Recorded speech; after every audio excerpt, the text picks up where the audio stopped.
Olá, meus prezados, eu sou o professor Amaury Silva, esse é o seu canal da FAD Vale. Dirijo-me de maneira muito especial aos meus estimados colegas e alunos do 10º período do curso de graduação em Direito. Vamos, através desse encontro de agora, prosseguir naquelas reflexões relativas ao advento da chamada Lei Anticrime, Lei 13.964 de 2019.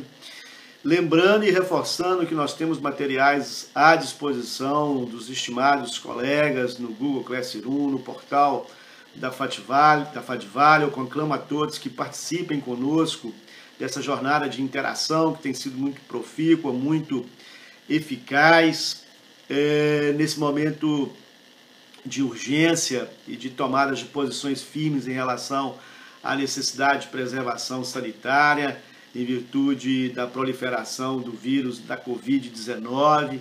Todos nós temos que fornecer nossa colaboração ética, cidadã, em prol da coletividade. Não obstante esse quadro, nós precisamos de prosseguir nos caminhos que levam ao entendimento dessa nova sistemática, desse novo paradigma em termos de ciências criminais, e é esse, então, o objetivo dessa aula em vídeo, ora disponibilizada a vocês, para que possamos complementá-la nos nossos canais comuns de interlocução.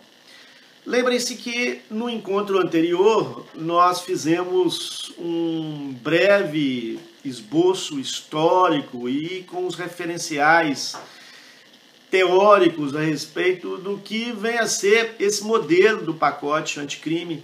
Falamos de eventos de natureza político-institucional do Brasil na cena recente. Dizemos também que o projeto se nutriu inicialmente do direito penal simbólico quando apresentado pelo Congresso Nacional, quando apresentado pelo governo federal, pela presidência da República ao Congresso Nacional.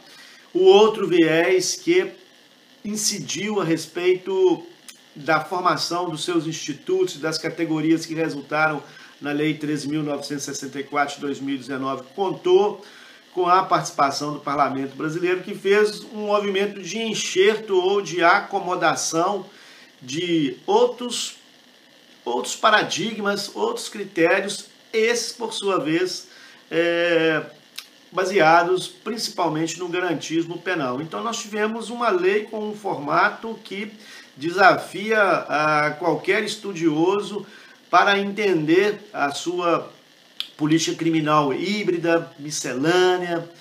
Um dispositivo parece desdizer o outro, que vai nos apresentar uma dificuldade hermenêutica muito grande, até que, durante mais um percurso de anos, possa a jurisprudência, principalmente a jurisprudência dos tribunais superiores STF e STJ, firmar posições sobre determinados institutos de maneira mais segura. Mas não temos tempo a perder, nós precisamos de nos preparar a respeito da aplicação da lei, precisamos de vislumbrar as suas tendências, de vislumbrar os encaminhamentos possíveis em relação à sua aplicação, porque ela vai ser objeto de cobrança em concurso público, vai ser objeto de cobrança no nosso dia a dia, no nosso cotidiano de jurista, no nosso cotidiano acadêmico, e nós da academia podemos dar uma contribuição muito decisiva em torno de construir a melhor das interpretações, de construir uma melhor dinâmica de aceitação, reconhecer o que é válido em relação à lei e prestigiá-lo, reconhecer aquilo que de repente não é recepcionado ou que afeta a ordem constitucional brasileira e, nesse ponto, entender como algo desnecessário que deva ser excluído.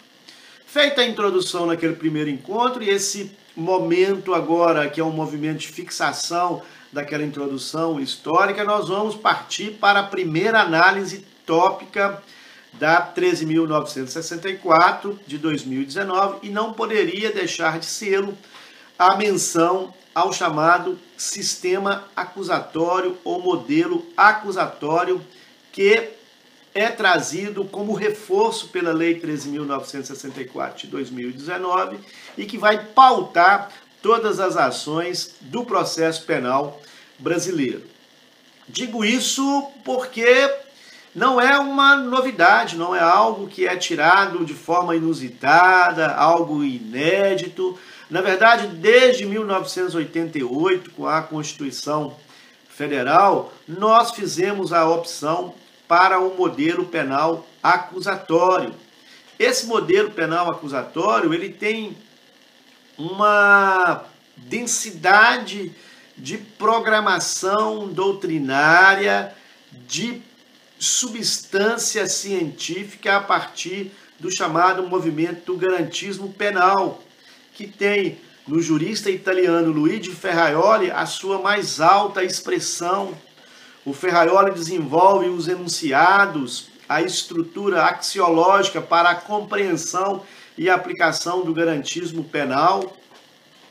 Desde esse movimento, todas as constituições democráticas passaram a assimilar esse propósito e não é à toa que a Constituição cidadã fez a opção pelo modelo acusatório. Eu vou mostrar para os amigos, para as amigas, a obra do Ferraioli, que é o Direito e Razão, onde ele traz as bases axiológicas do garantismo penal e, entre elas, aquelas que vão reforçar a ideia do que seria um modelo processual penal, um modelo penal acusatório. Permito-me aqui, inclusive, abrir um parênteses para homenagear o professor Luiz Flávio Gomes, falecido recentemente. Ele foi um dos tradutores da obra do Ferraioli para a edição brasileira do Direito e Razão. O professor Luiz Flávio Gomes foi talvez um dos mais visionários professores que atuaram no sistema de teleeducação, sobretudo no âmbito jurídico, dotando o mercado de uma opção que antes não tinha, democratizando muito o acesso ao ensino e à preparação jurídica. Rendo aqui então minhas homenagens a ele, que tenha um passamento tranquilo, com muita luz, e que lembremos de sua memória sempre com o maior respeito.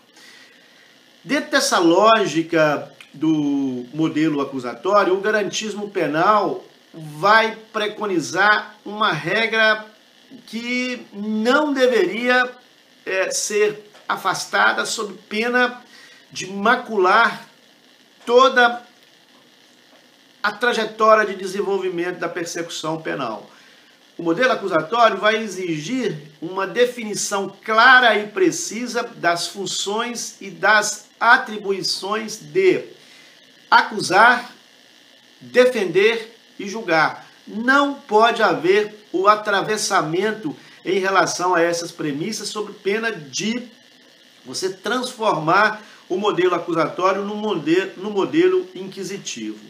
Quando eu digo que é uma grande e velha novidade, é porque a Constituição Federal, de algum modo, já fala a esse respeito.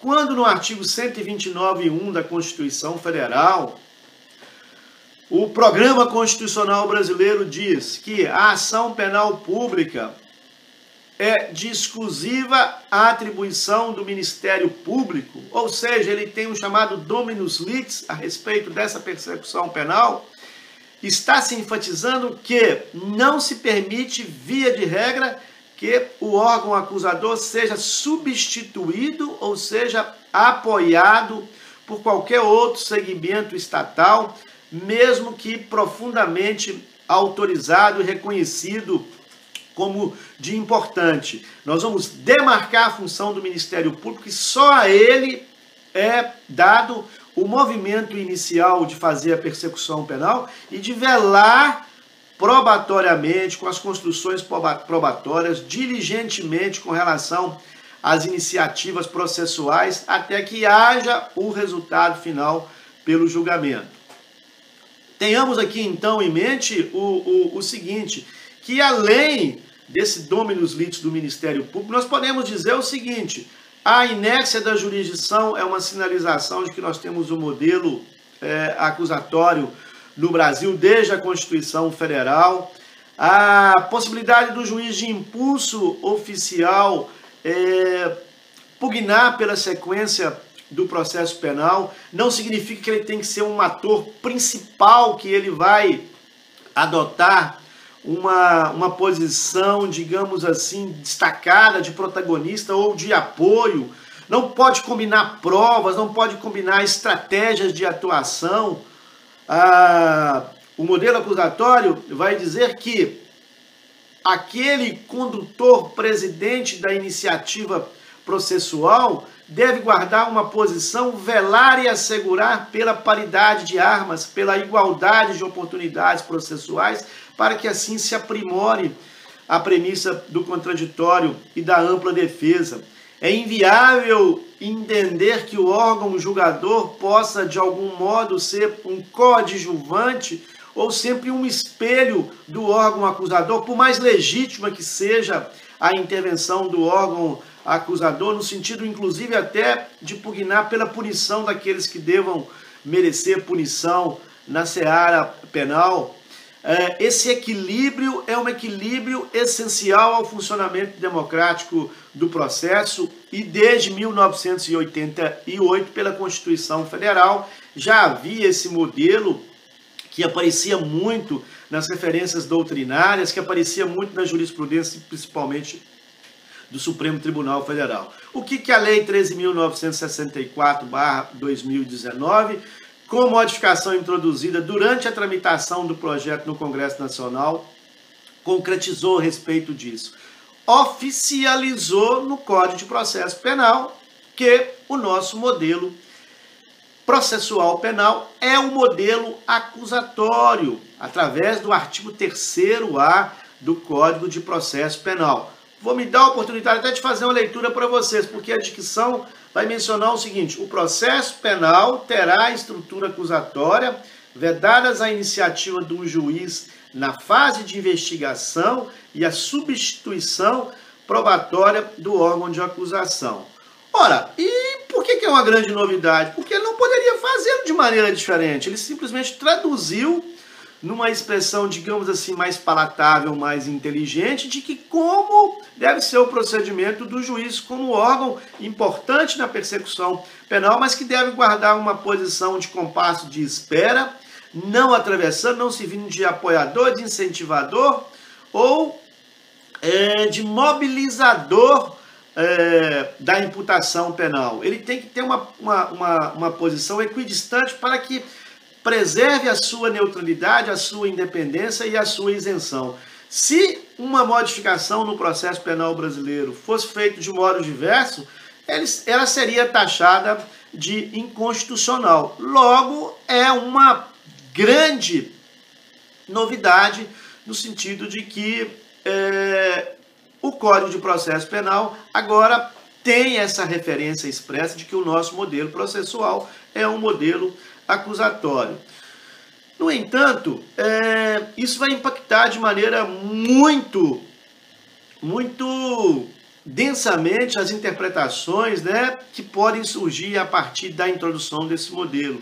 Há alguns desavisados, há alguns arautos que dizem que se coloca na perspectiva de que o juiz vai permanecer com uma figura meramente de peça retórica. O professor Guilherme Souza Nutti usou há tempos atrás uma expressão que eu acho que vem a calhar nessa perspectiva. Ele diz que o juiz não pode ser considerado como uma samambaia da sala de audiências, ele pode ter uma participação ativa, limitada ao modelo acusatório, sem que haja em relação a isso nenhuma ofensa aos parâmetros constitucionais. Isso porque quero lembrá-los, lembrar a vocês do 10º período, meus amigos, minhas amigas, futuros juristas, já são juristas, estarão em atividade logo mais, daqui a pouco, fechando esse ciclo que se avança para a finalização, que nós temos, para além da regra e do princípio, dentro de um sistema normativo. O sistema normativo ele vai ser composto por um tripé que nós podemos considerar não apenas com a estrutura dos princípios e das regras, mas nós podemos reconhecer hoje a presença dos metaprincípios, que são os postulados. Eles pairam acima dos princípios, eles vão ajudar na hermenêutica no sentido de contribuir para a resolução de conflitos entre os próprios princípios. Então, a jurisdição, mesmo no modelo acusatório, ela é orientada no sentido de se fazer respeitar esses postulados que pairam numa categoria hierárquica superior. Podemos citar a dignidade da pessoa humana, podemos citar o princípio da proporcionalidade, podemos citar a própria proibição de excesso ou de proteção deficiente, a isonomia. São megaprincípios ou metaprincípios que estão para além do próprio modelo acusatório. Então, não é verdade que nós tenhamos, mesmo a partir da Constituição Federal, adotado um modelo acusatório purista, no sentido de que nenhuma iniciativa processual probatória pode ser direcionada à posição do magistrado. No entanto, é lógico que ele tem que ser neutro, tem que ser isento e independente, mas quando orientada por esses pressupostos, trata-se de assegurar uma garantia fundamental, trazida no artigo 5º, inciso 35 da Constituição Federal, que é o princípio da intranscendência ou da ubiquidade da jurisdição. Aquele que diz o seguinte: nenhuma lesão ou ameaça a direito será excluído da apreciação judicial. A jurisdição há de se fazer presente de modo complementar, de modo a não atribuir, aumentar o espectro acusatório, mas para fins de construto da prova, pode ter uma participação que não seja de articulação central, mas periférica, referencial, deixando que o protagonismo realmente seja trazido pelas partes. Mas não se diz, mesmo com o modelo acusatório, que exista um agenciamento de um amordaçamento da estrutura processual penal, no que diz respeito à competência judicial e os atos processuais com os quais ele pode proceder. Por exemplo, ouvir testemunhas referenciais, determinar a realização de uma perícia porque algo, mesmo no âmbito processual penal, porque algo ficou aquém. Não obstante esse quadro, que se veio retratado agora no artigo 3º-A do Código de Processo Penal pela Lei 13.964, e nós nos assegurarmos de que o modelo acusatório ele vai gerar uma moldura para os juízes das garantias, ele vai, que é assunto que nós vamos falar logo em seguida no próximo encontro, ele vai, inclusive, servir de moldura também para as audiências de custódias, né, que nós vamos também abordar num outro momento de maneira mais profunda, de maneira mais específica. Mas, veja bem, o próprio texto da Lei 13.964, preservando, por exemplo, o artigo 385 do Código de Processo Penal, que é aquele que diz o seguinte: na ação penal pública, mesmo não havendo pedido expresso do Ministério Público ou mesmo do assistente da acusação, no sentido de se proferir uma decisão condenatória, o juiz poderá produzir a sentença condenatória. O modelo acusatório ele vai também impactar numa análise da prisão preventiva decretada de ofício, se ela subsiste ou não subsiste no nosso sistema processual penal. Nós vamos também tratar disso num momento específico, numa aula específica, para que possamos, digamos assim, pormenorizar todos os aspectos desse tema. Mas por hora são esses engendramentos que o modelo acusatório vai propiciar com maior expansão e que deve ser nosso objeto de preocupação. No entanto, o que podemos entender como saudável nesse aspecto da modificação talvez a gente recordar um pouco do que ocorreu nos anos de 2003 e 2008 com a adequação do ato do interrogatório judicial no processo penal e, por via de consequência, o interrogatório na fase policial, quer seja no ambiente do auto de prisão em flagrante delito ou no ambiente de uma investigação criminal, inquérito policial, por exemplo, é que o interrogatório pelo modelo acusatório já era considerado mais grandiosamente como um meio de defesa do que como um meio de prova. Não se poderia fazer interrogatório sem a prévia e reservada entrevista do réu com seu defensor. Mesmo depois da Constituição Federal, durante anos e anos e anos, nós tivemos essa prática deletéria no ambiente processual penal. Quantas vezes, em quantas oportunidades os juízes criminais não fizeram o interrogatório como primeiro ato processual, com a presença isolada e sozinha do réu, às vezes respondendo uma acusação e imputação de natureza grave. E só acabou quando se alterou pela Lei 10.826 de 2003 o panorama do interrogatório no processo penal. Pode ser que isso vai ocorrer com a 13.964. O modelo acusatório, então, agora frisado, sublinhado. Quem não obedecia à Constituição, que agora obedeça o artigo 3º-A, ele vai zelar por esse posicionamento, no sentido de que quem tem a atribuição de acusar fica nesse limite, quem tem a atribuição de defender fica nesse limite, quem tem a atribuição de investigar fica nesse limite.